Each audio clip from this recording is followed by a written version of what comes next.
తన health condition మంచిగా చేసుకొని అత్తగారింటికొచ్చిన తర్వాత ఇంగేముంటదండి ఉమ్మడి కుటుంబం గదా! చాలా బాధ్యతలనమాట. బరువులు బాధ్యతలుంటాయనమాట. అయితే ఇంటికొచ్చి ఇగ పొలం పనికి పోవడం స్టార్ట్ చేసిందామె. ఇగ వాళ్ళకి పొలం ఉంది గదా! సో, వాళ్ళ మామగారేందంటే ఆరుగురు కోడళ్ళు గదా!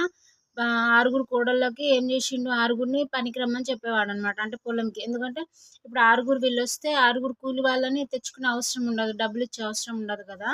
అందుకోసమని ఆరుగురు కోడళ్ళని రమ్మంటుండే. ఆరుగురు కోడళ్ళు పోతుండే అనమాట పనికి. పోయి అలా రోజు పనికి పోయి ఈమె ఇంటికి పెద్ద కోడలనమాట. అలా రోజు పనికి పోయొచ్చి, మళ్ళీ ఈవినింగ్ ఇంట్లో అంతా చేసుకొని, అలా సాగిపోతూ ఉందనమాట వాళ్ళ లైఫు. ఒక 6 నెలల తర్వాత అనుకుంటా మళ్ళా తను కన్సీవ్ అయిందనమాట. తను పెద్ద కోడలు. మళ్ళా కన్సీవ్ అయింది. ఒక 6 మంత్స్ తర్వాతే మళ్ళా కన్సీవ్ అయింది. సో, మళ్ళా తనకి అంటే హెల్త్ కండిషన్ ఎలా ఉంది, ఏందని చెప్పి హాస్పిటల్‌కి తీసుకెళ్లారు.